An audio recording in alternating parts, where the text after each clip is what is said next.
It's Bigfoot Collectors Club with Bryce and Michael.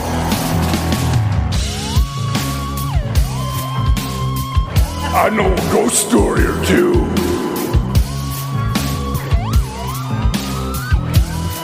Let's do this.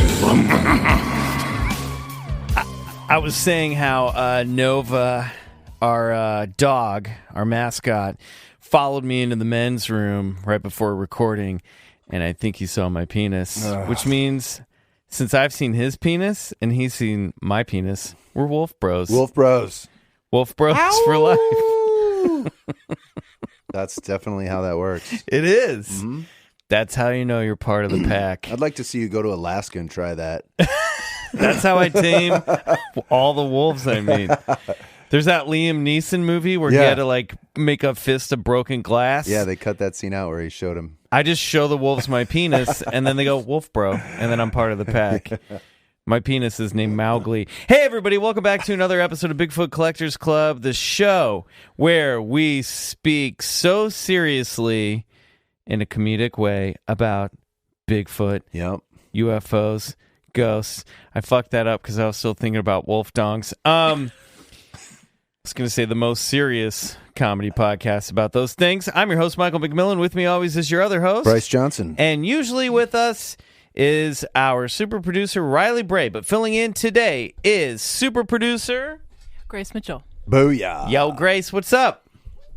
Chilling hard. Okay, great. She's focusing on sound. Hey, we're going to jump into tonight's episode. We have this week for you two amazing returning guests back together again for the first time. Yeah. One is an actress from Children's Hospital, The Dangerous Book for Boys, and the upcoming Bill and Ted sequel. What? And another show that I forgot about that I know. Do you just want to say it right now? Yeah, it's called Medical Police. That's it's a right, Children's that's right. Hospital spinoff on Netflix. Yes, I meant to ask you about that, and I forgot to. Dude.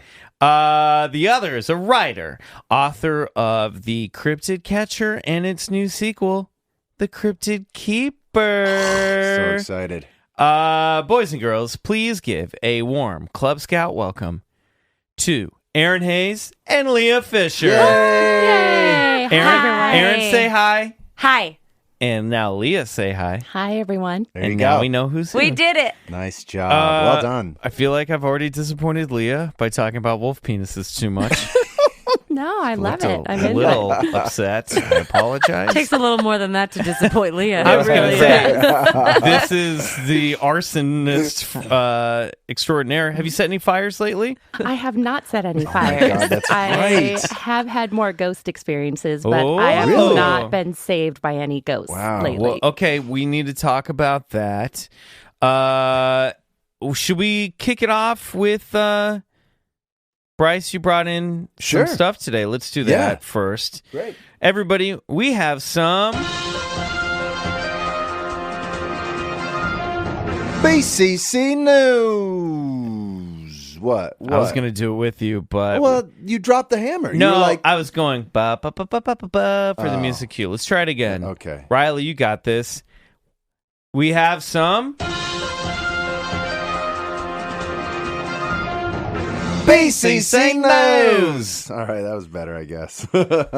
Okay. just been doing nothing but alienating two women, possibly three, Well, in this studio. Leah, you'll like this, and Aaron too. Bigfoot is back in the news media lately, like a What? storm. Is that just because you have a new show? Well, out? yeah, besides my new show, Bigfoot has hit some headlines in two things that caught my attention. One was reported by Vice, and as the article reads, viral video captures the screams of a mystery creature. Have you heard about this? No. So as reported by MJ Banyas, a family from Ontario, Canada, was out hunting when they heard an eerie howling scream in the distance. Smartphone in hand, they recorded the sounds, and a corner of the internet is convinced the now viral video is evidence of Bigfoot. Gino Meekus, an experienced hunter and resident of northwestern Ontario near Sioux Lookout, was with his wife and grandson hunting grouse on October 3rd, about 50 kilometers outside the town, when they hear an odd howl. He says, we walked down a trail to see if we can find a bird, and on our way back to the vehicle, it started, Mika said in an interview. When it let out the first scream, I thought Bryce, it was a moose. Are you off the wagon? Oh, God, I wish. Don't get me started. But my mind changed when it screamed again and again. Mikas and his wife paused for a brief moment to record the sound. His young grandson, who can be seen in the video, began to howl back at the sound. Mikas explained that his family retreated to their vehicle shortly after that as the cadence of the howling increased and they felt in danger.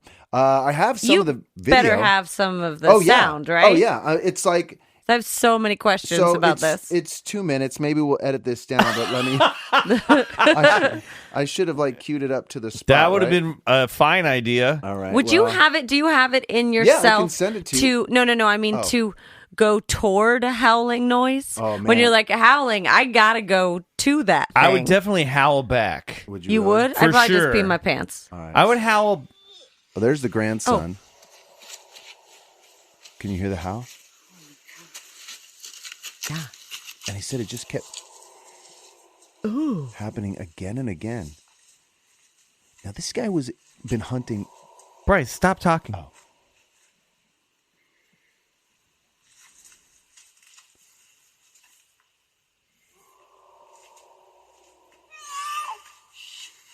There's the grandson calling back. Did you hear that? Mom was like, shut up. Don't bring it over here. Colby. Don't bring it over here.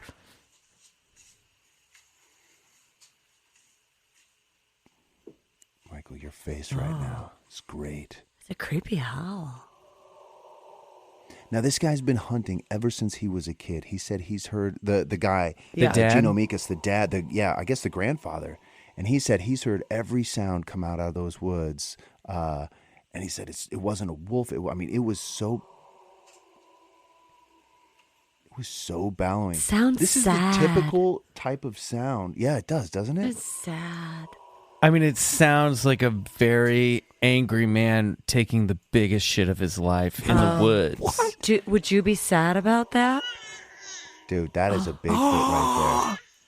But that's It's just the a typical real sound growler. described by... Can we hear it one more time without us talking Sure, over it? Sure. We'll put the link in our show notes. Oh, boy. Yeah. Like emotional pain. I'm still talking over it. Yeah. It's like he's performing Maybe Antigone. he lost his Bigfoot wife or something. He's Or doing she Greek lost his tragedy. Bigfoot He's husband. doing Antigone. Yeah. For Isn't that sure. crazy though? It's That's absolutely crazy. terrifying. That's sound. wild, right? Does it get louder and closer? They start to get nervous. No, louder and closer. I mean, just turn the volume up on your speakers, bruh. So that's No. So they didn't necessarily No, go you said they towards got it. They in were the story, just they they got felt like closer. it was about 50 kilometers away, which just tells you how loud this thing was. I mean, How can you tell that's 50 kilometers well, away? maybe I just made that up. Maybe it was in the article. I'm Anyway, nothing if not a sound distance expert, Yeah. and I'd say 35 max. I was going to right, say right.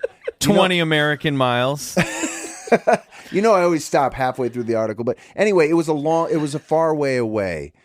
It was a far way away. It was a good distance. A good Mike. distance. Yeah. That is a creepy sound. How creepy Yeah. is that? It does though? sound more human than animal. Leah, you're a cryptid expert. What do you think? I mean, it definitely doesn't. I live in Colorado and I go camping quite a bit, so I know what the nature sounds, Yeah. regular nature sounds are, and that's like nothing I've ever heard. And I would never go camping again if I heard that. Yeah, that is a powerful bellowing howl, and that's what they describe, like a whoop, howl, or a whistle, or a I mean, call. you'd think maybe Bigfoot occasionally has to pass a kidney stone. Yeah. Right? Sure. I mean, something's Yeah, happening. but Sure. I go to a much darker place. Go there. I was like, this is like a deep loss.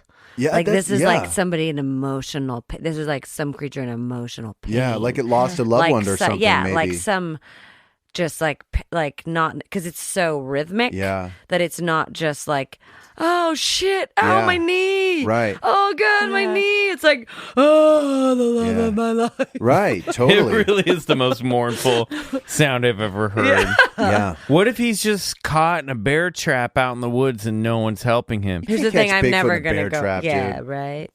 Bigfoot could rip that shit right open.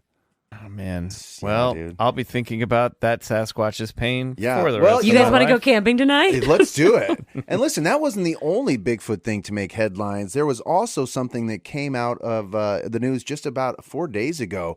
It says school children capture close-up video of a Bigfoot running at them. Have you guys heard about this? What? No. Yes. So, Mysterious Universe reports No, thank you.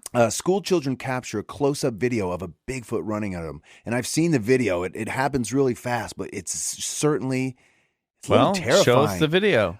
2 school children who were walking after dark came across a very terrifying and mysterious creature running directly towards them, and they caught it on video.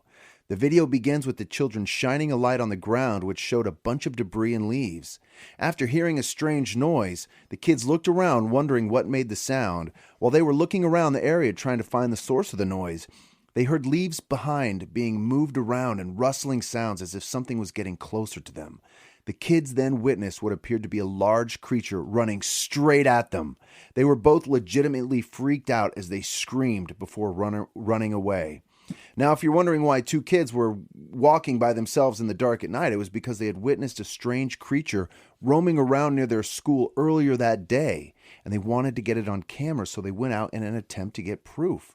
What they caught on video is frightening and confusing at the same time. Those two together are like salt and pepper.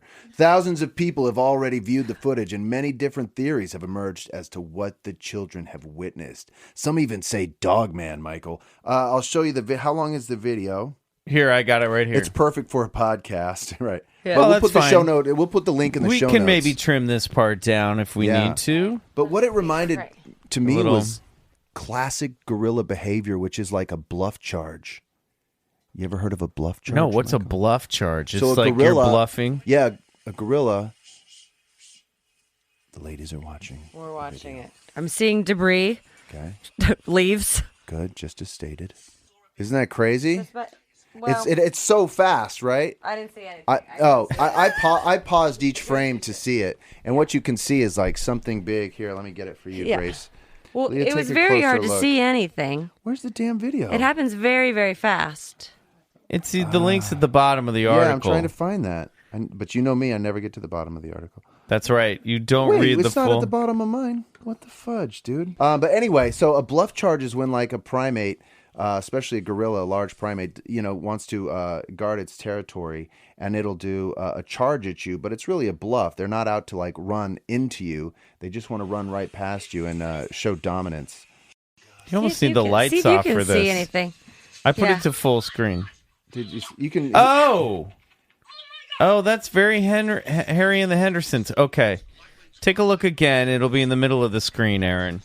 There is like a Harry and the Hendersons figure running at them in the flashlight.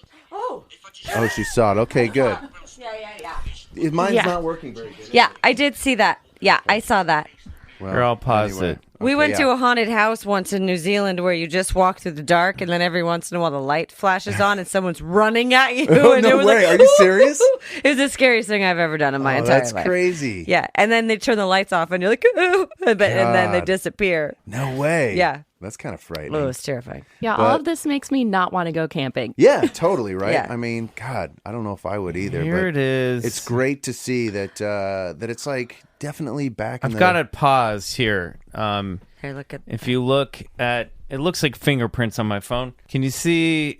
Yeah, I see can the pectoral muscles in the open mouth. Creepy. You can kind Yeah, of see the that's teeth. It's terrifying. very Harry and the Hendersons looking. Now, Yeah, yeah. unlike the, of course, skeptics chime in on both articles. Some say that the skeptics of the howl say, "Oh, that's just a wolf in pain," and I'm like, A "That's wolf? no." Oh, the fucking- howl? Yeah, the howl. That's no wolf. And in this Oh. video, the skeptics say, "It looks like there might be a cut or two," and we, saying that these kids made it up, but I don't know. Well, I You be mean, the judge. I understand that the one with the running yeah, seems a little like, oh, they went looking for it and Right. then they just happened to find it. right. But they do sound very genuinely Yeah, totally. terrified. That's true. And I find that little children are not great actors. no, Yeah. and you've worked with a lot of them. Yeah. Right. No, And- it's a good point. Mostly, they're not great. Yeah. So they sound And if that's real, if it's not real, we got to get them to Hollywood. Guys. I mean, there are also tricky dads out there that will set kids up, then go have uncle hide in a costume in the woods, and then the kids are terrified. Yeah. So who knows? But Leah, what do you think? I don't know. Would a parent go that far? My dad absolutely would. Really? Yes. Yeah, some parents are super messed up. If it meant striking terror in the heart of their own child, 100%. Oh, that's funny. This is the man who used to play a game called Scarlet Claw. Scarlet Claw? Yeah, and he'd make me and my sister, when we were both under 10 years old, and he'd make us go up into to my mom and dad's bedroom, and then he would go turn out all the lights in the house and hide someplace. And my mom would be like, okay, there you go. And we'd leave the safety of our mother's arms, and we would walk through the house armed only with a pillow, one pillow between us. And my dad would jump out with a flashlight under his face from some dark corner of the house and go, Scarlet Claw. Oh, that's great. And it was the scariest thing that's ever happened. That's called fun. That's called, how can I express more anger towards my children? A friend just told me just this weekend about camping when they were young with their siblings, and the parents were like smoking joints out by the fire, and they all were talking about bears and this and that, and all the kids are in the tent, and the parents like, came up shaking the tent, and she's like, I puked. My sister pissed herself. It was just weird. And then the parents were like mad that the tent was all messy, and they were like, "What?" They're like, "Didn't you see us, the human forms in the sheets?" And they're like, "No." Now clean up that shit. Erin, you're a mother. Do you ever scare your children for fun? No, I don't. They don't like to be scared. Yeah, kids generally don't like to be scared. Dad? Yeah. Dad, it's your job to make us not scared. Well, I know that in Colorado this summer we had 2 Bigfoot sightings, and the Bigfoot Research Organization came out to verify at least how viable a sighting they were. Mm-hmm. And they decided that one of the sightings, they were like, oh, maybe not so much. But one of the Colorado sightings, the Bigfoot Research Organization was like, yeah, that sounds like a pretty believable event. Yeah. Oh, man, they add up. There's, I would say, out of the thousands that come in, I mean, there's probably hundreds of them that are, pretty credible. Or I think. Do you remember the details of the one that was viable? If I remember it, it was in Summit County, which is interesting because that's where all the ski areas are. So it's a very populated area. And I think it must have been at the end of summer, pretty high up because there was still snow. But I think some hikers found, or in the distance, witnessed a Bigfoot, and the Bigfoot actually left footprints in the snow. So I think that's what the BFRO came out to investigate, were the footprints in the snow. And they were like, yeah, those don't look like something that somebody just made for a joke. Interesting. Bryce, do you have any interaction with the BFRO on Expedition Bigfoot? No, we've really looked to differentiate ourselves from them, and because they're pretty tied closely to. You're your own BFRO. We're just our own thing. I mean, we wanted to stay very independent. That can get a lot of, listen, when you attach yourself to a not to a community like that, but to an organization like that, it can kind of, taint the independent research of what we were trying to do. It just comes with baggage, is what you're saying. Yeah, it comes with a little bit of baggage. Like, I mean, listen, the guy that founded BFRO is Matt Moneymaker, and he was the guy on Finding Bigfoot. So gotcha. we worked pretty hard to differentiate ourselves from different show. Yeah. Got it. Maybe season 2, you guys get out to Colorado. Just saying. That would be awesome. Absolutely. Listen, I've said it before, but Bigfoot is reported in like all 50 states except Hawaii, so that would be 49 states. But and all over the world. So I would love to go anywhere. I would definitely like to. Guys, you know what, Bryce? Don't get too excited. Yeah, Let's get to season 2, and then you can go to. And about the whole Hawaii thing, I actually went to Hawaii last year, and I took my Bigfoot costume And I did take a photo of me in my Bigfoot costume in Hawaii. So there actually now has been a sighting of that's Bigfoot in Hawaii. Fantastic. There you go. All 50 done. Bam. We're Have going you to take stopped sweating yet? Not yet. We'll take a quick break, and when we come back, it's time for our guest's personal paranormal history. Sweet.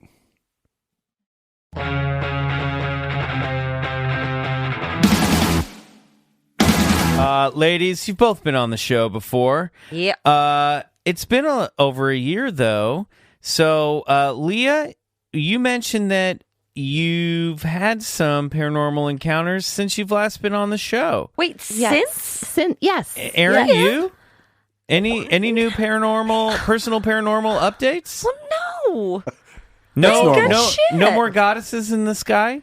no more. No more cloud ladies. No, the only thing that is like every once in a while, just some weird sounds in our house. Ooh, where okay, like let's sometimes unpack you're that like, for a moment. like maybe you just hear a little clumping somewhere, but it's an old house. Clumping, It's an- clomping. That sounds like footsteps. Well, there a no, but pony not in like the a attic? footsteps, but like something that'll be like, what is happening? Like just a little, like maybe, but the house. I don't want to say breathes, but like.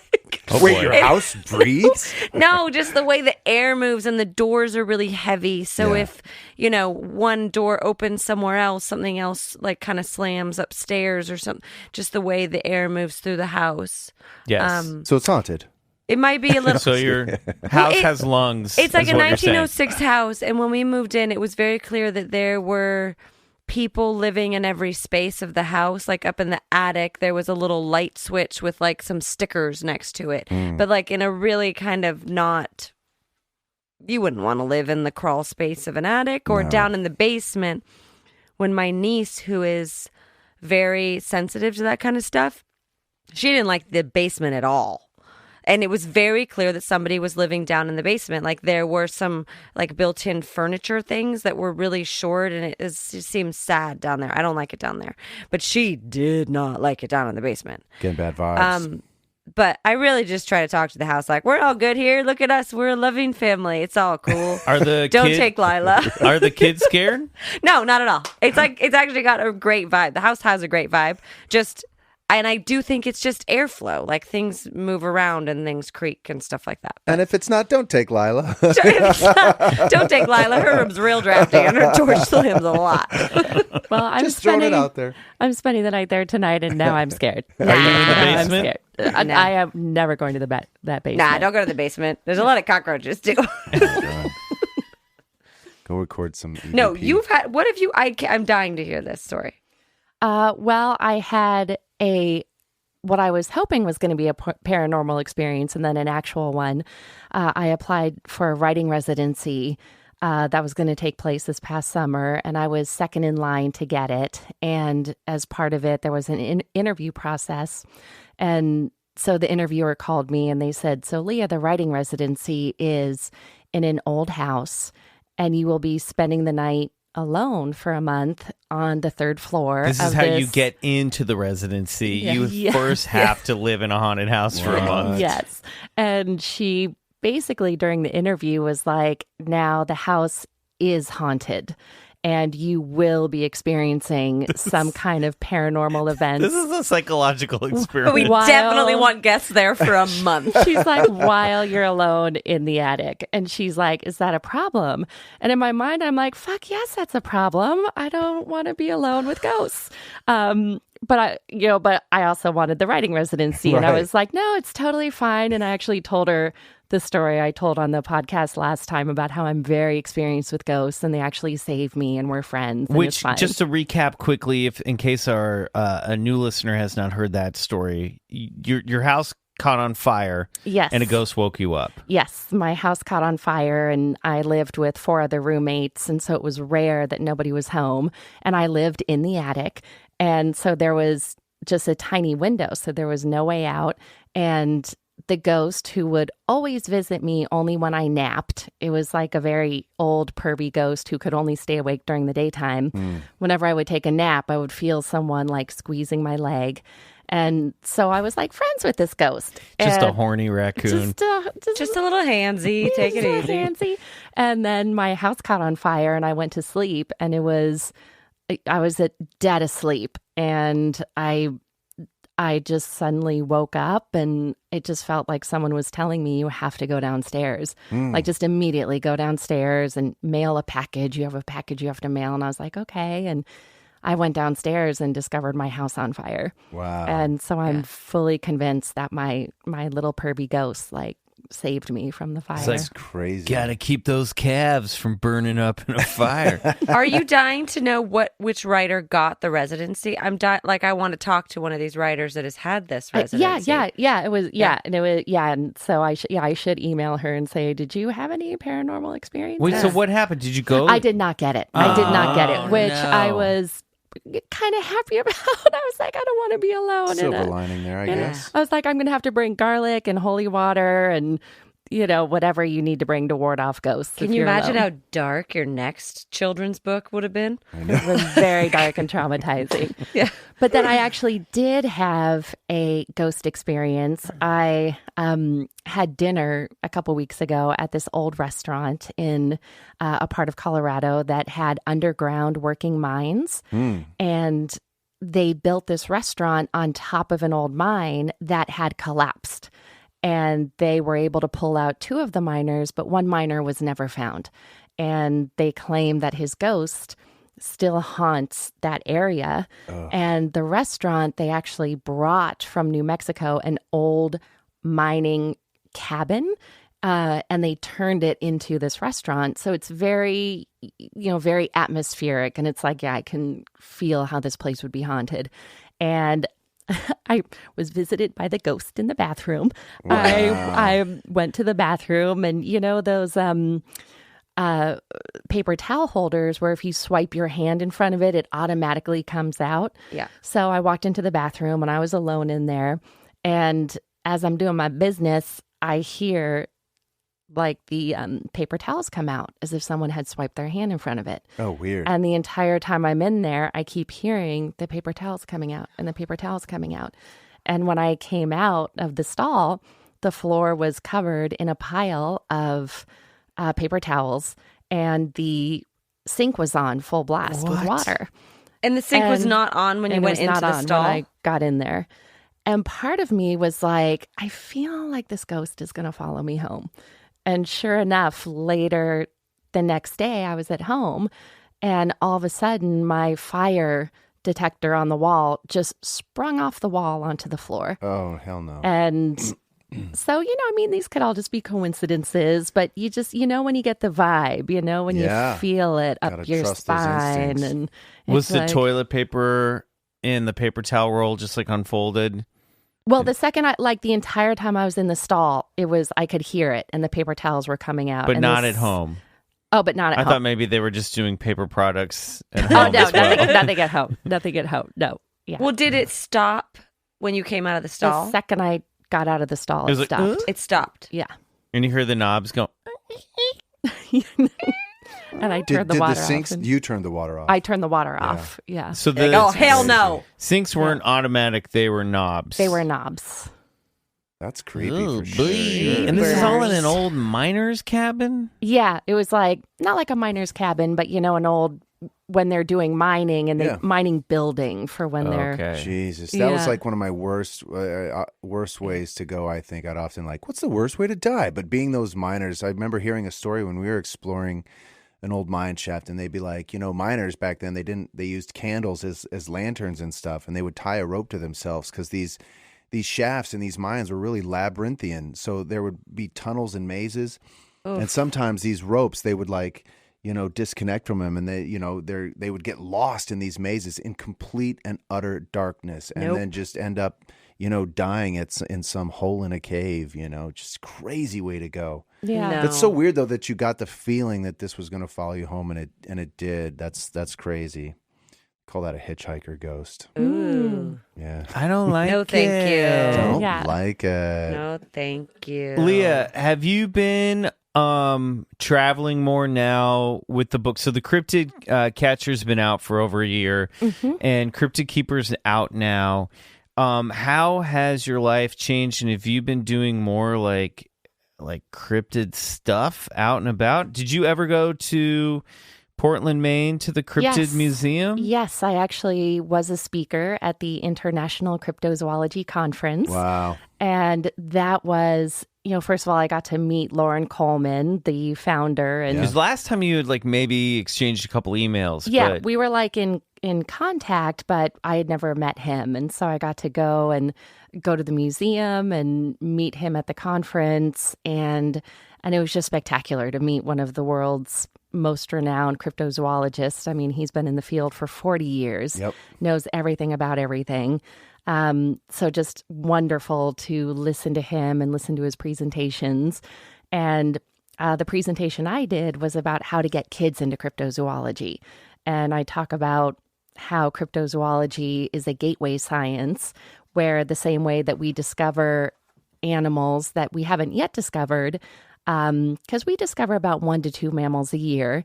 It's the same scientific method you use to search for legendary animals or cryptids that we hope are real, like Bigfoot and the chupacabra. So I did a fun presentation on that. But in general, what I found fascinating about the conference is, I'm pretty new to the world of cryptozoology, and I thought I was going to be surrounded by people, how can I say this? Interesting, like crazy storytellers Wackadoos. with great, A real cast wackadoos. of characters. But everybody there was so serious, and they were researchers, and they consider themselves chroniclers, and even not necessarily believers, but researchers of these animals that might exist. Yeah. And I even had one woman come up to me and after my presentation, and she introduced herself, and she said, I am a professor I'm a tenured professor of biology at a college. And she said, I saw a sea serpent. And I wrote an article that I was going to publish about seeing a sea serpent. And my college got wind of it and said, if you publish that, you will lose all credibility Poo-pooed it. as a That's a biologist. And so she's like, I can't tell anybody about it.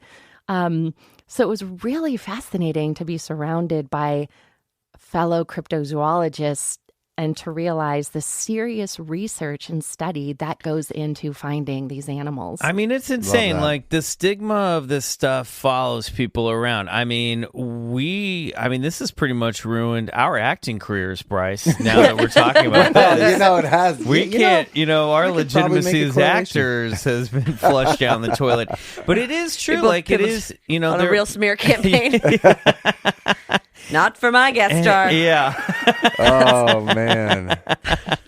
But it is fascinating because you hear this time and time again, stories that go unreported, or a lot of policemen don't want to report UFO sightings because, there's the famous one of Zamora. Yeah. Arnie Zamora? Lonnie Zamora. Thank you. Lonnie Zamora from New Mexico saw an egg-shaped flying craft that had landed with 2 pilots come out outside of it that went inside and took off, and it ruined his career and his credibility, even though you go, well, that's a super credible guy, right? Just like your like working class, like policemen, highway patrolmen. Those are the guys that you want to hear these stories from because they see shit out there all the time. So that is fascinating that some of these awesome stories that we could get, we're not going to because the scientific community won't support And that it. extends to our men and women who work in the military, who fly our most cutting edge technology. They report and see these things too. Are we to call them like liars and hoaxers? It's ridiculous, And you really do. You become an outlier, which is kind of why I like it. It kind of goes against the grain a little bit, and it's fascinating since we've started the show. You began as an armchair cryptozoologist, and now you're an official cryptid hunter as of this airing. The show's, as of this episode airing, Expedition Bigfoot is already premiered. yeah, it's And crazy now you're the like way down An the field international doing hit. it. It's the a huge international hit. Yep. You've already been greenlit for 10 seasons. Yeah. I would do 10. I had And you no longer talk to any of us. No, Yeah. He's That's right, that's Skyping right. in. That's right. And it's voice only. I'm in He the won't even- Himalayas There's no right now. video. I had so much fun on that show, and that's the thing too. I mean, you're exploring a mystery, you know, and isn't that what science is about? At the end of the day, is to like take something that is unknown and trying to discover what it is. I mean, I think so many scientists, but you know, I don't know. There's a community out there that's of outlier scientists who are discovering in stuff like quantum field that the world is a lot more mysterious than that they once thought it was, and now they're becoming outliers in the science community as well. You know, so history is up for grabs, and so is the future sciences. I mean, it's anybody's game, I think, at this point. And what's interesting is, a lot of people call cryptozoology a pseudoscience, but what they don't realize is that cryptids have been found, that there are certain animals that are considered cryptids that then are actually found, like the okapi is the original cryptid, kind of the half zebra, half giraffe that people were like, I keep seeing this creature, and people are like, it doesn't actually exist. Well, it didn't until they found it. Yep. The giant panda was a cryptid. The platypus was a cryptid. And so like I tell people, it's only weird until we find it, and then you just accept it as real. Well, you just reminded me of a story that came out in November. There's rumors that the Tasmanian tiger, which is thought to have been extinct since 1936, people are starting to see it around now as well. So there might be some of these species that are coming back. Right, because cryptids can be also animals that we think are extinct, but then we do rediscover them. And it's like, where were they hiding? Where have they been? And like I tell kids during my school visits, I'm like, if we can rediscover the San Juan cutthroat brown trout like we did in Colorado that we thought was extinct, maybe, just maybe, we'll find the megalodon. Does that trout have like a switchblade? Because if not, it's just a very boring fish. That's the thing, is you want. Well, what if the megalodon comes back and it's just as angry as in that movie? Yeah, that'd be pissed. fucking awesome. It's just like, I think the thing is, people are like, yeah, but I'd rather see a Bigfoot than a fish. But it is true. It's true. What you're saying is true. It's just not always as sexy as a Bigfoot. Yes. Although a new creature that we did discover in the past few years is the bird-eating vampire frog, which I think is pretty, maybe not sexy, but interesting that it is a frog with fangs that jumps up and eats birds out of the sky. I've never heard anything sexier. That's a new discovery that we've made. That's awesome. Mm-hmm. Jumps up out of the sky to eat a bird. Jumps up off the ground into the sky. Did I say out of the sky? Yes. Same thing. Same exact thing. Where do frogs live? In the sky or on the ground? And same thing. Sky and ground. Sure. That's during, the Armageddon, where the sky will rain with frogs. Oh, yeah. Oh, right. Yeah. So do you think that you're more open to the fantastical side of cryptids since last time you were here, or no? Absolutely. I mean, I think the realization of that cryptozoology isn't just about these fantastical animals, but it is about animals that we have found. And again, things are only fantastical until we actually discover them. And then they're just common everyday things. Who would have thought, if you had said, hey, do you know there's this giant creature that looks like a teddy bear wandering around? It'd be like, no, that's crazy. And then we find the giant panda. I was going to say, that's just a grizzly bear. Here's the problem. Would you guys be sad, though? I was going to say, we're starting to come to a point where we understand that, there's cryptozoological creatures that have yet to be discovered that we have found. And then there seems to be these bevy of creatures and monsters and phantoms that belong to the world of the paranormal. They don't really belong to this dimension or to this world. And so there seems to be two of those different classes, and those are the ones I find just as interesting as what Bryce is saying is he doesn't care about the fish either. Erin, what was your question? I mean, my question is, if it was discovered that like Bigfoot is just this species of animal that you haven't discovered, how sad would you be? Oh, I'd be stoked. Would you? Yeah, if it was just like a primate. Yeah, just a primate. Well, gorillas are awesome. Orangutans are awesome. I love all the. Would you be a little bit sad that there was no paranormal?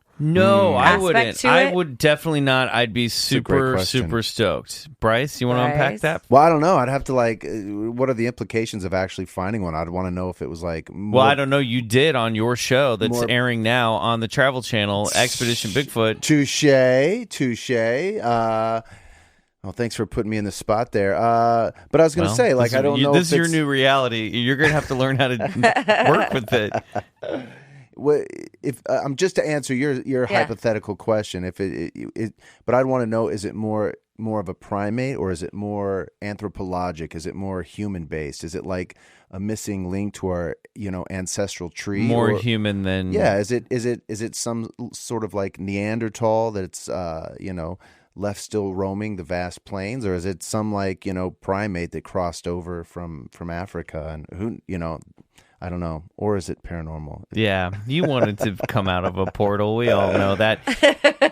Speaking of portals, Aaron, you were in the new Bill and Ted's film, the Bill and Ted movie. What's the title of it? Bill and Ted Face the Music. Dude. Wow. Yeah. Did you do any research on time travel for this film?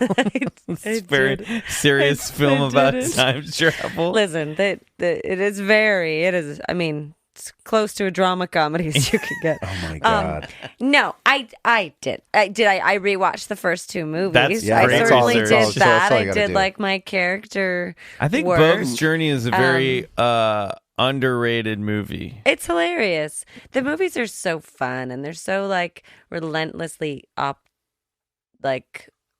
they're such relentless optimists. Yep. These characters, and it's fun to be. And then I play the wife of Keanu Reeves, of Ted. So we're kind of on this little journey with them.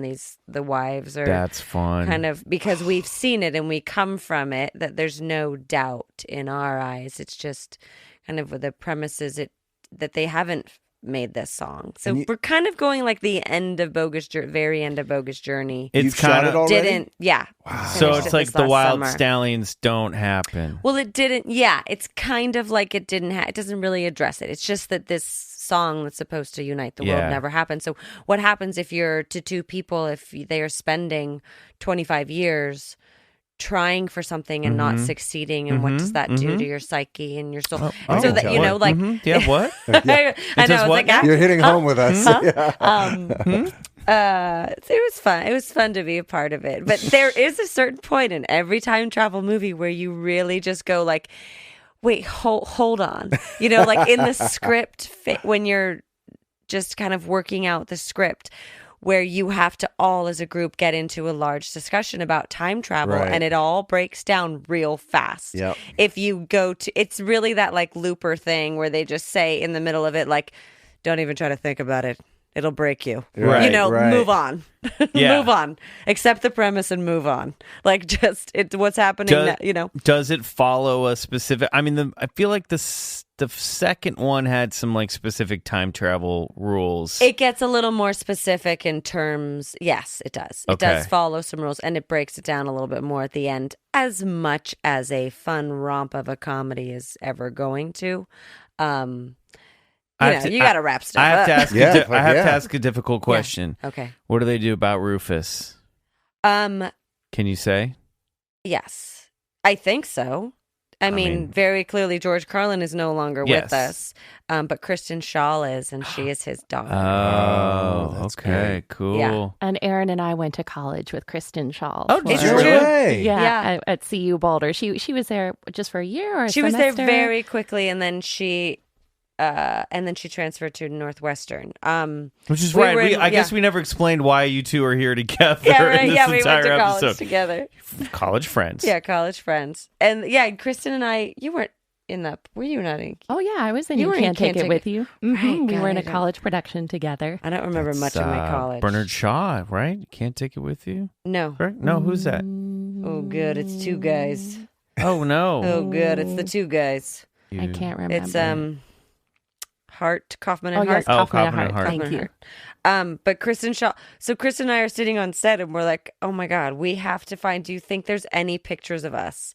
And who would we even contact to get them?" And 2 minutes later, she's on the CU website, theater website, and archive photos, and we find a picture of her and I on stage. It was so yeah. That's a trip. Yeah, we tried to recreate it. Did you put that in the movie? Huh?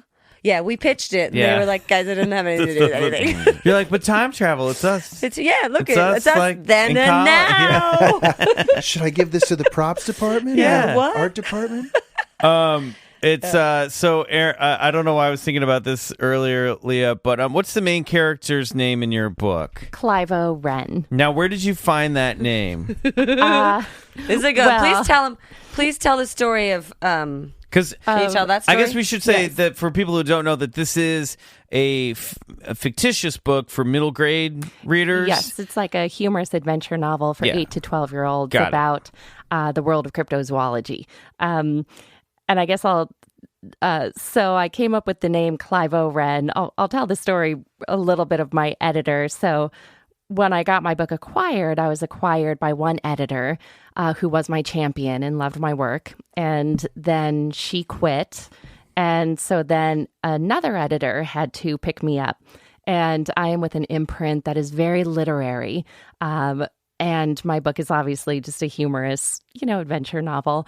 And I was talking to my new editor, and I could tell that he was like really trying to find something deep and meaningful about my book. And I was like, no, it's really just about Bigfoot. And he was like, well, Leah, what about your main character, Clivo Wren? That's such a unique name. Like, what's the origin story of that? And I could tell that he was like really hoping for something good, like meaningful and deep. And I was like, well, I love Clive Owen, the actor. And so when I was coming up with names, I was like, Clive Owen, Clivo Wren. I like it. And I don't think his eyes could have rolled any further into the back of his head. He was so disappointed. I was telling her that in this story, I have cast Bob Balaban as her editor. And so it's Clivo Wren based on my lustful feelings for Clive Owen. I was watching. Love it. I love this. That's great. I was watching not too long ago Troll. I'd never seen the movie Troll from 1986. Jennifer Aniston, right? No, that's Leprechaun. Jennifer Oh, Connelly. right. No. Troll No. is good. Troll is the movie about a family of four. There's no one like super. Oh, Julia Louis-Dreyfus plays one of the neighbors in it. That's like the most famous right. person in the movie.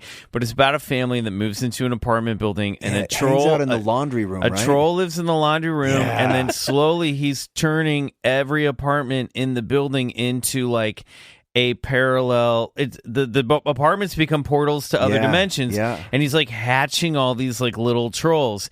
But it's amazing because it's like 20 minutes into the movie where the father introduces himself, and his name is Harry Potter. Oh, no way. And then the kid, who's the What? lead kid, his name and his sister's possessed by the troll, and he's the only one who knows. And the kid's name is Harry Potter Jr. Harry And I Potter. was Oh my like- god! Amazing. So I was like trying to be like, oh, what if this is it's like a sequel to Harry Potter, or Dude, like I loved J.K. that Rowling movie. saw Troll in 1986, subliminally file that name away. Yeah. Never know. But it's so funny to watch a movie from 1986 and two characters in it are named Harry Potter. Harry God. Wow. That movie was so That's great. It tapped amazing. into the fear of like walking down those dark steps of your parents' basement, and then like from behind the dryer in the dark corner, this creepy looking troll. That steps movie is out. wild, There's and images everyone of should it that watch are it. flashing into Yeah, my head. it was But then creepy. when you were describing it, I was like, oh, were they friends with him? But it wasn't that kind of movie. No, he was they out were for It's not. blood. it's like an ET setup, but he's a dirty old bastard. Right. It's, Oh. it's not Right. good. I mean, it's a great movie. Okay, so we have a game that we like to play with our guests, and Sure. we've revised the list since last time both of you were on. So I'm going to go down a list of things, and you're going to tell me if you believe it, you say believe it. If you don't believe it, you say bullshit. Okay. This, of course, is the game we call Bullshit. Or believe it. All right, Aaron, Yeah. Leah, Yes. on your mark, get set. Ghosts, Believe it. Believe it. UFOs, Believe it. Believe it. Bigfoot, Believe it. Believe it. little gray aliens, Yeah, believe it. Believe it. out-of-body experiences, Believe it. Yeah, believe it. demonic possession, Bullshit. Bullshit. The Bermuda Triangle. Bullshit. Believe it. Loch Ness Monster. Believe it. Bullshit. Time travel. Believe it. Ugh, that's a hard one. Believe it. I mean, you have to because they could invent it in the future. Excellent. Mothman. Bullshit. Bullshit. Reincarnation. Believe it. Believe it. ESP. Believe it. Believe it. Haunted houses. Believe it. Believe it. The Illuminati. Believe Bullshit. it. There's a face on Mars. What? There's a. Bullshit. Believe it. Okay, I'll show you a picture. Skunk ape. Skunk cave? Skunk ape. Skunk He's ape. the Bigfoot of Florida. Florida's Bigfoot. Oh, Believe it. I don't know. Bullshit. Heaven. Bullshit. Believe it. Hell. Bullshit. Bullshit. Sea serpents. Believe it.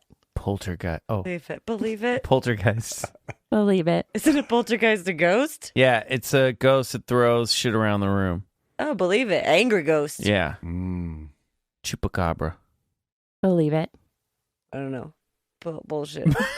I don't know. What's Chupacabra to me? I don't know. Atlantis. I never met the guy. I never met him. Atlantis. Oh, my mom's gonna be so mad. Bullshit. Believe it. Life on other planets. Believe it. Believe it. Parallel dimensions. Sure, why not? Believe it. Bullshit. The apocalypse. It's happening. Believe it. Believe it. Life after death. Believe it. Isn't that reincarnation? Oh, it's like your soul goes to some place after we die. Life after death. Oh. Can it just go to like turn into energy? Sure. Is that life after death? Yeah. Believe it. I mean, let's unpack it. Is it? Good job, by the way. Yeah, Great that Oh was my job. God, awesome. thank you. Thank you. Leah, you have definitely come closer to our end of the spectrum. You said believe it a lot more than you did last time. Very If much I recall, so. yes. Very much I'm so. shocked. I think you called Bigfoot bullshit last time. Apologetically. Did I? Yes. I believe so. We can go back and look, but I Really? think so. Really? I Oh, seem to that's- recall you were far more skeptical about these. Yeah, these things. I think over the past year of like attending cryptozoology conferences and talking to people and hearing their firsthand accounts, it's like It happens. you have to. it rubs off on you, Yeah, doesn't it? it really does. You guys, you said bullshit to Mothman though. I don't know why. I think that I do still distinguish like storytelling legends, tall tales from creatures that I think might actually exist. And for Right. whatever reason, I think I put Mothman more into like a tall tale story. Got it.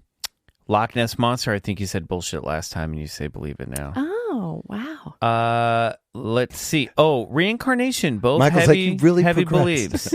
Now, I might be wrong. I do. I fully believe in reincarnation. I Okay. really do think that, like, I don't know. I'm Do you like, think you've been reincarnated? yes. What were you in I your think- previous life? I don't know. My thoughts are there's those people that you meet throughout your life where it's really like just all of a sudden easy and you know them. And it's like you want to give them a hug the first time you meet them. There's just something there. And I feel like those are people that you've had some sort of connection with in other ways. I was That it's like- Cleopatra. You were, well, everybody You were was my famous. handmaiden. Everybody was famous, right? Nobody was reincarnated. That as is a something. problem when people are like, It's I also- was Nefertiti. It's also a problem with time travel movies. They always time travel and just see the famous person. They're never just seeing some ditch digger. Yeah. I did. That's the like, or I would see like my kid, like my daughter. One time we were at this self-realization fellowship for Halloween, and this like older woman, Maggie, They hand ran out the best up to candy. her. They do. The Maggie ran up to her and just like got like the woman was like, and picked her up, and they just like had this connection where Maggie was like stroking my dog, like 3-year-old was like stroking her face and smile, like she was a particular child with people, and they just had this thing where it was like, you guys have, I'm gonna give you some time, you guys know each other. Yeah. Like those kind of things. That's make just me a feeling believe too. that- There's a whole plethora of case literature on reincarnation, scientific papers, peer reviewed too. There was a guy named Dr. Ian Stevenson who basically came pretty close to almost conclusive evidence for the existence of reincarnation. I mean, the guy's work is stands alone. But have you ever heard of him? Yeah, you talked about him on the show. Yeah, I got to do an episode of High Strangeness on him. Yeah. But yeah, there are some cases where usually you get it in kids from the ages of like 2 to 6. They'll remember their past lives in such ornate detail, and they'll be just kind of haunted by these past lives. And oftentimes their parents will go to seek these professional help.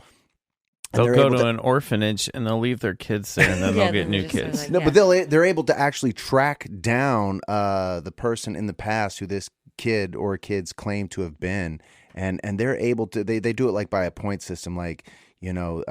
You were able to tell us like 35 points of fact that you could not have known otherwise had you not been that person. That kind of stuff is fascinating. It's just like when you read those case studies, you're just like, your mind is blown. You're like, well, this kid isn't just making it up, What? How would those kids know that kind of information? Yeah, so they divided into 2 different hypotheses. It's called the survival hypothesis, which means that the soul survives and gets reincarnated, or it's called the living psi agency, which means that these kids have a psychic ability to pick up on some sort of information that's relayed in their surrounding and their environment from a book they might have passed or touched by. But then once they get touched by, passed by, or touched, just anything, sort of a living, picking up on psychical transmissions. That book touched me. I was touched by that book. I was always breaking my chops. But anyway, so busting your chops. But the more you get into those, no, you can use breaking your chops. That's New York. New York is narrow icon. New York is breaking chops, giving breaking that to balls. you. Yeah. But anyway, so yeah. And I actually had a past life flashback. Just now. She's flashback to 10 of her lives. But when I was a kid, I was always fascinated with the medieval era and castles. And when I was younger, I was convinced I was just in the wrong time period. And I was sure that someday, like in the air, like this door was going to open and somebody was going to be like, Leah, you're in the wrong time period. Whoa. Like, come here. And then one day, like a glowing portal door. Yeah. And then one day cool. I had a past life flashback. It's the only way I can describe it. It's going to sound really cheesy at first, but I was at Disney World with my mom, and I was looking at the castle, and we're sitting there having lunch, and I'm looking at the castle, and all of a sudden everything goes dark, and I'm walking around. I'm in like this old medieval tavern, and I'm walking behind a big oak table that's just surrounded by old soldiers in like chainmail, like as if they were fresh out of a battle. Whoa. And they're drinking and eating, and I'm walking behind them. And even as I'm doing this, I'm thinking in my head, look at your hands, so that I would know if I was a man, if I was a woman, but I didn't look at my hands. And all of a sudden, one of the soldiers in chainmail says a joke, and I start laughing. And then I feel myself being pulled out of it. Whoa. And as I'm being pulled out of it, I'm like, remember the joke.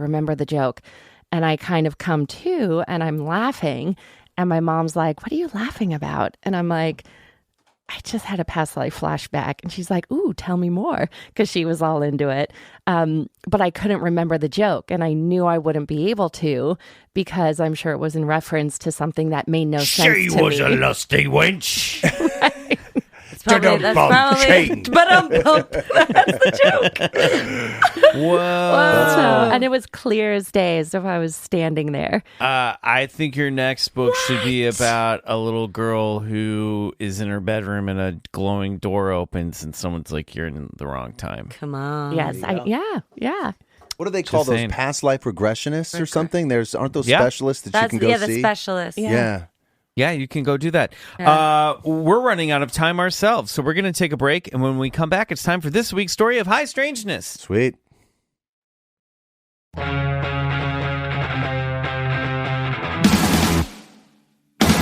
And we're back, and it's time for this week's story of high strangeness. And this week is my turn.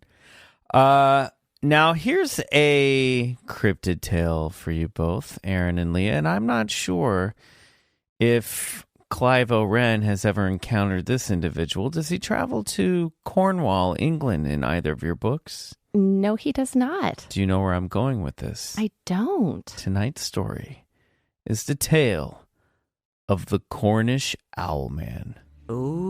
Interesting. So, for those of you who don't know, Cornwall is a county in England, the southwestern peninsula of Great Britain that stretches out to the Celtic Sea to its west.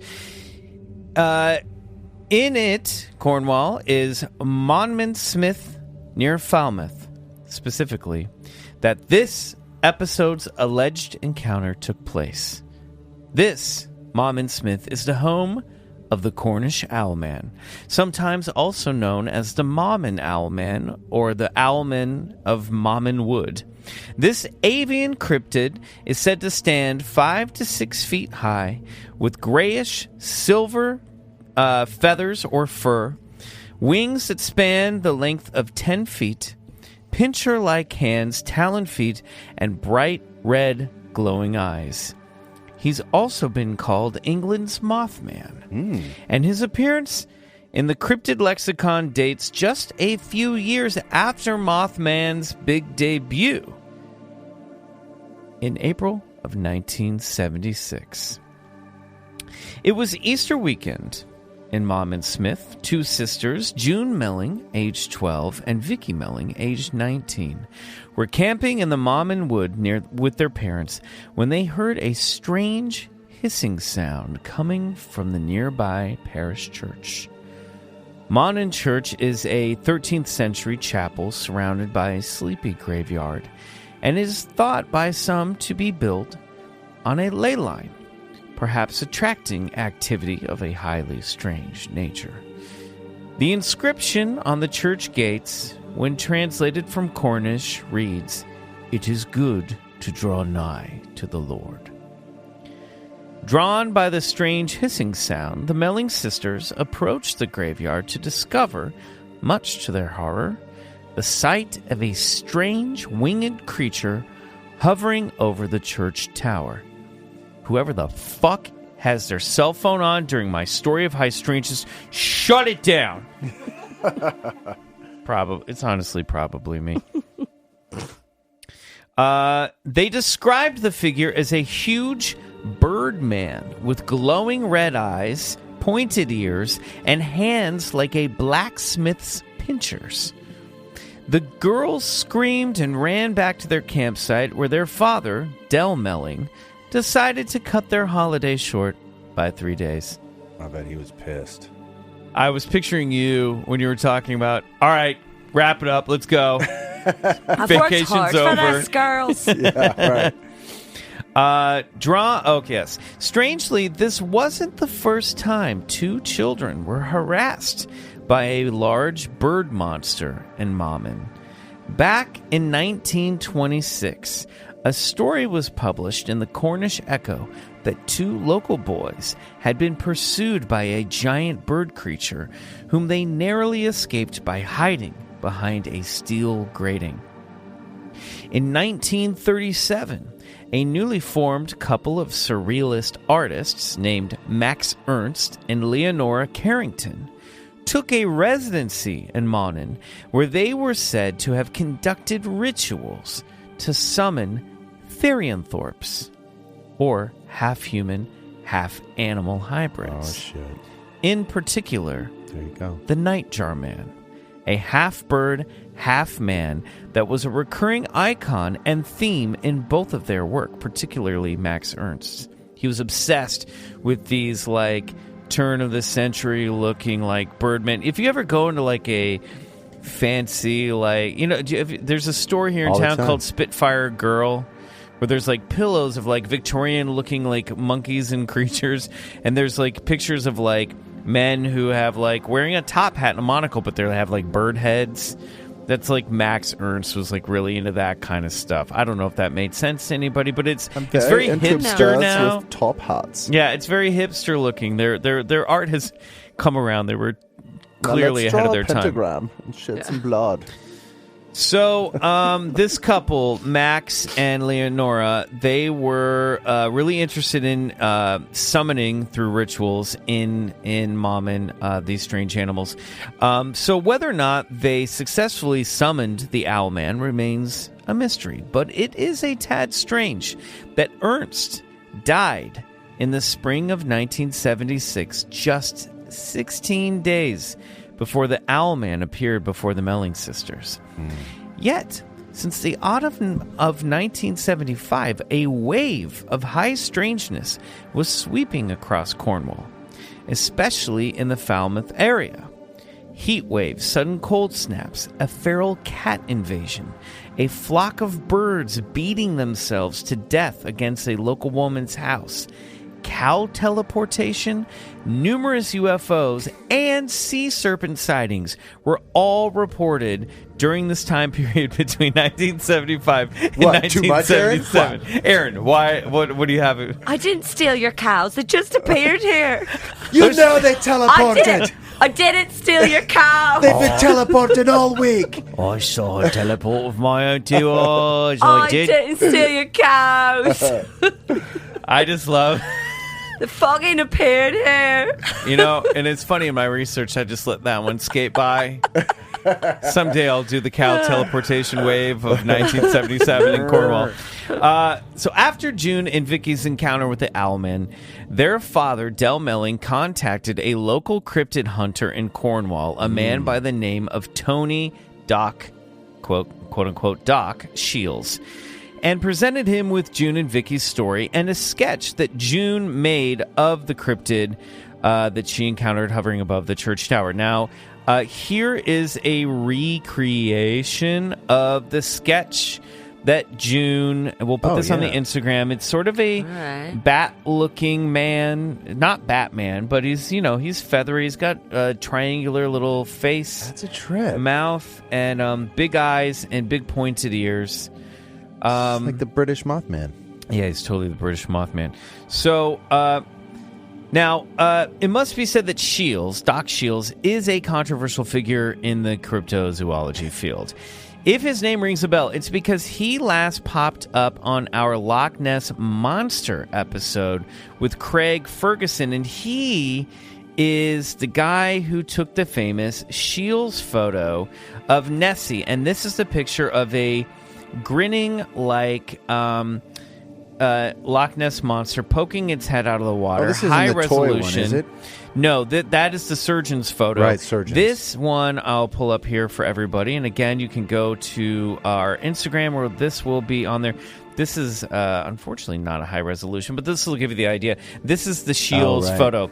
He was staying in Urquhart Castle in 1977 and claimed to have summoned Nessie because Doc claimed he was an artist, a magician, a self-proclaimed psychic, and he claimed to summon Nessie out of the waters, and he snapped this photo. Weird. Some people also, including Doc Shields, thought that maybe Nessie was some sort of elephant squid, and that this head and neck coming out of the water is actually an eyeball and like a long tentacle. That there maybe were multiple of those. It's all very weird, and that's covered in our Loch Ness Monster episode. Now, a lot of people have since 1977 have claimed that photo is a complete fucking hoax, and in fact, there are transcripts of Shields calling himself a hoaxer. He was very into staging sort of publicity events around cryptids and wanting to attract media to this kind of stuff. That being said, I find that this story is very fun and imaginative, so, we have to factor his role in all of this into it. But the photo... yes, that photo of Nessie has long since been called a hoax, as has his involvement in this entire Owlman phenomenon. But be that as it may, the creature has stood the test of time and still captures our imaginations today. So, in April of 1976, a year before he took that Nessie photo, Shields had been poking around Cornwall, attempting to drum up interest in another sea serpent, the Morgar.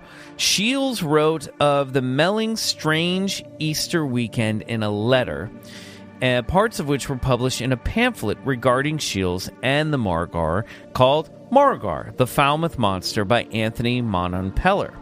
So in July of 1976, two more girls, after this story was reported, came forward with a similar claim of an encounter with the Owlman. They told Shields that they had been camping in Monin Wood when they heard a hissing sound outside their tent. Sally Chapman and Barbara Perry came forward with similar claims of an encounter with the Owlman. They told Shields that they had been camping in Monin Wood when they heard a hissing sound outside their tent. It was like a big owl with pointed ears, as big as a man, Chapman said.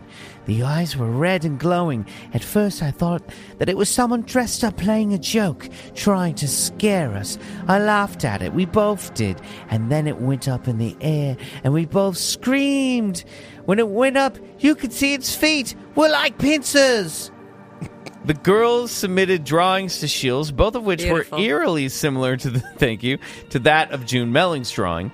For Shields, it was proof enough that some kind of monster or birdman was haunting Mom and Smith. Now let's look here. That's all the proof I need. These are this is the drawings that the girls did. Very similar. Arguably all drawn by the same artist whose name might be Doc Shields. I don't know. So, the next encounter came in 1978 when two unnamed girls this time, why is it mostly teenage girls, saw that That's called a pattern. what one of them described as a monster like a devil flying up through the trees near Old Monin Church. That He was? encounter is, huh? I just wanted you to say, flying to the trees he was. Flying up in the trees he was. Pincers he had, eh? Oh, On his feet, eh? a bit of a fancy bird, are you? Laughing we won at that, eh? Oh, look at him putting on his flying about the trees. Wasn't Like- till he opened it in the air. Oh, what does he We think stopped he is? laughing, eh? Some sort of a British Mothman? I'll ring the bell already. It's time for tea. That encounter is recorded in Jonathan Downes' book, The Owlman and Others. Downes also included another eyewitness story from a man who claimed to have seen the Owlman in 1989 while walking with his girlfriend. Sort in 89 I did. I was with my girlfriend, I was. The man told Downes, the eyes definitely glowed. Was them eyes. Demo. Red as Mars it was. Red as me arsehole. Red as my bleeding arsehole after I've eaten a bag of flaming chips. It was. It was. Goodbye to all of our UK listeners. It's been swell. Then in 1995, the Owlman returned. He did. This time revealing himself to an American tourist. Oh, too bad. She sent her experience into Simon Parker, an editor at the Western Morning News. And this was her letter. Dear Sir, I am a student of marine biology at the Field Museum, Chicago, on the last day of a summer vacation in England. Last Sunday evening, I had a most unique and frightening experience in the wooded area around the old church at Monin, Cornwall. I experienced what I can only describe as a vision from hell. The time was 15 minutes after 9, more or less, and I was walking along a narrow track through the trees.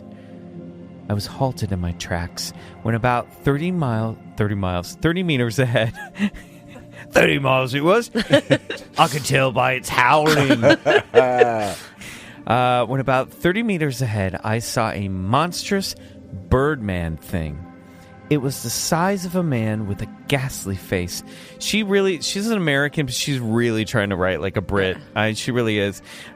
She really is. A ghastly face with a wide mouth, glowing eyes, and pointed ears. It had huge clawed wings and was covered in feathers of silver gray color. The thing had long bird legs, which terminated in large black claws. It saw me and rose, floating towards me. I just screamed and then turned and ran for my life. The whole experience was totally irrational and dreamlike. Friends tell me that there is a tradition of a phantom owlman in that district. Now I know why. I have seen the phantom myself. Please don't publish my real name and address. This could adversely affect my career. There you go. Adversely, yeah. Now I have to rethink my worldview entirely. Yours very sincerely, Scared Eyewitness. Love that. My worldview entirely. The Cornish Owlman may not be a cryptid heavy hitter, but his similarities to that of his American cousin, the Mothman, are noteworthy, as is his connection to other strange phenomena occurring during the mid-70s in Cornwall. Also, he's a cool monster. So whether he's a hoax cooked up by Shields, a tulpa brought to life by the collective unconsciousness of Mon and Smith, or a strange interdimensional entity summoned by two freaky surrealists in 1937, for this particular armchair cryptozoologist, the Cornish Owlman has found a home in my heart. Yeah. And that is the story of the Cornish Owlman. Found a home. Love it. Yeah, he has. Trippy. Pretty Yeah. wild, huh? Yeah. Kind of weird stuff. Some people think it's this giant owl or stork that's like, part of that area. Fuck out of here. Some Giant people... stork. Some girl who's a marine biologist or whatever is not going to write They think- and change her worldview because she saw a They stork. think it's the eagle owl, which can get pretty big and is in that area. But this is a fun case where some people think that like Doc Shields made all this shit up, or at least made up the first story involving the Melling girls. But then people did actually start to see this thing. So there's a theory that like once it's put into the collective unconsciousness, it exists. And is accessible through some type of psychic interaction with that area. So I don't know. I think it's a fun story. It has a lot of similarities in the Mothman, down to its description, its eye color, and everything. Ladies, Erin, Leah, what the hell is that? Well, I believe in the collective consciousness because I think that they discovered that fire was discovered on every continent at about the same time. And so it's something that when it's put out there, even if you don't hear it or witness it directly, like there's just... once it's discovered, it's discovered. We're all connected. We're all connected. Yeah, and Mothman was happening in the late 60s. This is 76. So it gave time for Shields to kind of be like, maybe we should have our own Mothman here in Cornwall. I think you're giving this Shields too much credit, man. This has a lot of those... Was he from Cornwall? He wasn't originally. He was living in Cornwall at the time, and now he lives in Kilkenny, Ireland.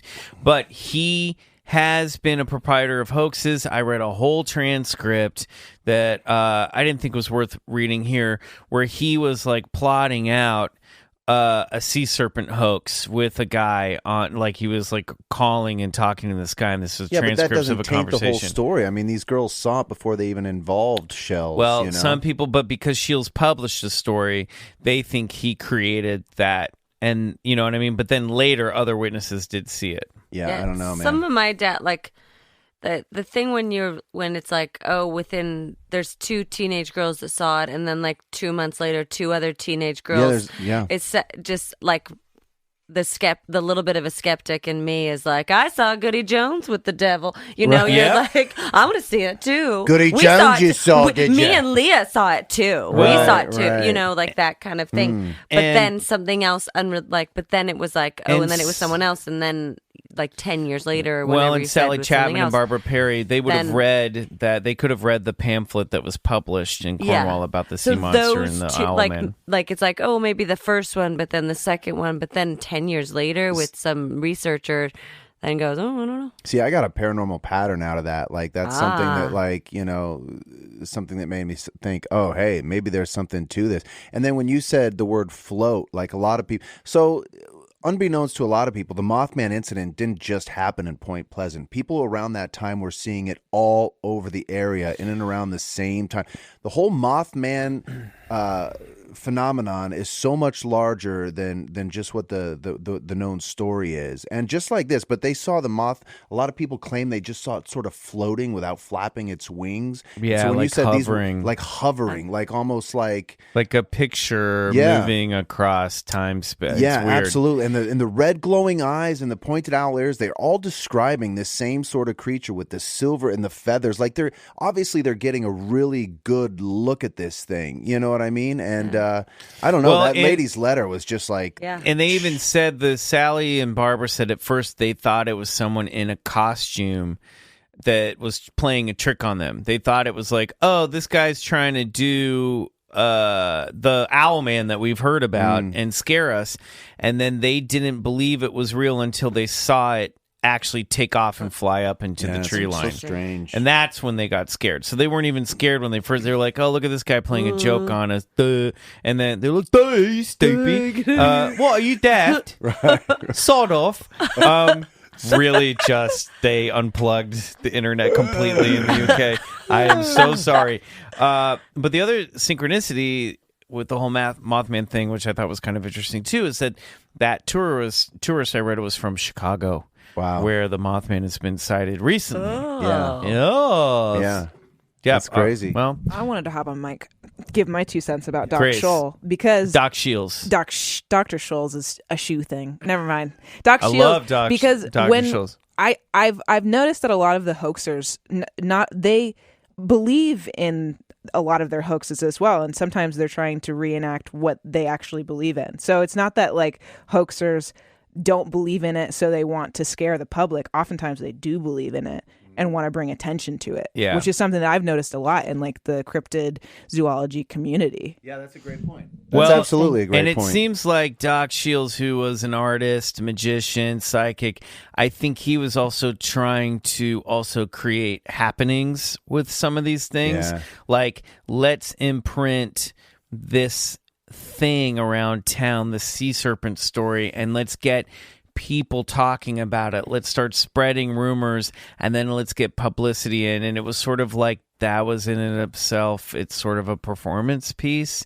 very subversive. Well, let us not forget the occult ritual of invocation and summoning there you go. these beasts. Like Aleister Crowley, the famed occult, who called Occultist, himself magician. the Beast. Great beast. Yeah, he was right around Loch Ness performing. Yeah, in Inverness. Yeah, in Inverness, right near Loch Ness, performing ritual magic, and then that's when they say this Loch Ness sort of phenomenon started taking place. Mm-hmm. So there's this strange tie to these occult invocation rituals, that people summoning these entities from other dimensions, that sometimes perhaps they're actually accomplishing their task, and people are witnessing these things, and they're like it's like they let a door open, but they don't know how to close it, and these things are sort of entering into our physical world. Leah, did you come across the Cornish Owlman at all in any of your research? Have you heard of this guy? No, I haven't heard about him, but I mean, I guess that's not surprising because there are thousands of cryptids. Yeah, like it's so I had cool. no idea how many there were, but there are thousands all over the world. But this is an interesting one. I like the story. Me too. Yep. Well, guys, it's time to wrap up another Clubhouse session. Aww. I want to thank our guests, Lija Fisher and ERINN Hayes, for coming Totally. back and being here. Leah, please tell people where they can find your books.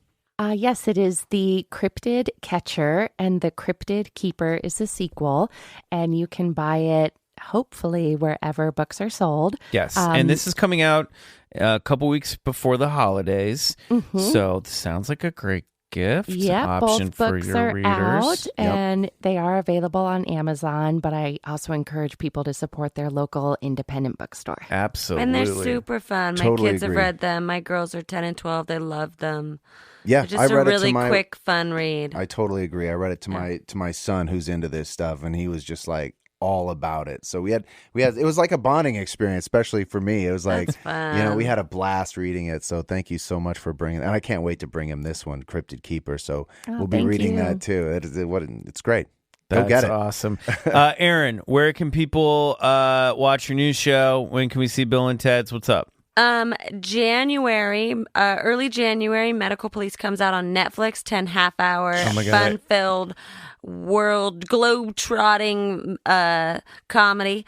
And it's you and me and Rob Hubel, mostly, Rob Hubel. and then a lot of the other Children's Hospital people pop Love in it. for a few episodes Killer. each. Cannot wait. So that's that. I can't wait for everybody to see that. We had a lot of fun, and then next August is Bill and Ted's. Dude, been some waiting a time long time traveling, for that good one. time, excellent.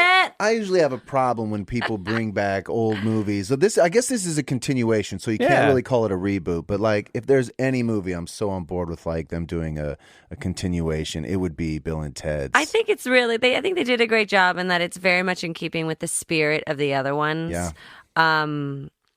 And I hope people are into They it. will You be. know. Absolutely. And you got to work with Keanu Reeves. Hey, Not it was bad. very fun. Not too shabby. Yeah, not too shabby. I want to thank, of course, Grace Mitchell Yeah. for filling in for our super producer this week. Grace, if you want to steal the mic over there and tell us where people can find you. Hi, I'm Grace Mitchell, and you can find me on all social medias at Grace Mitchell. Great. You guys find us, write to us, send us your stories, your weird encounters to BigfootCollectorsClub@gmail.com. Definitely be watching Expedition Bigfoot, Bryce's new show, which is airing now. Thanks to Always for Campfire Media for hosting this show. I'm Michael McMillan. Until next week, good night. And go get rest. The end. The end of the podcast. I was Cleopatra.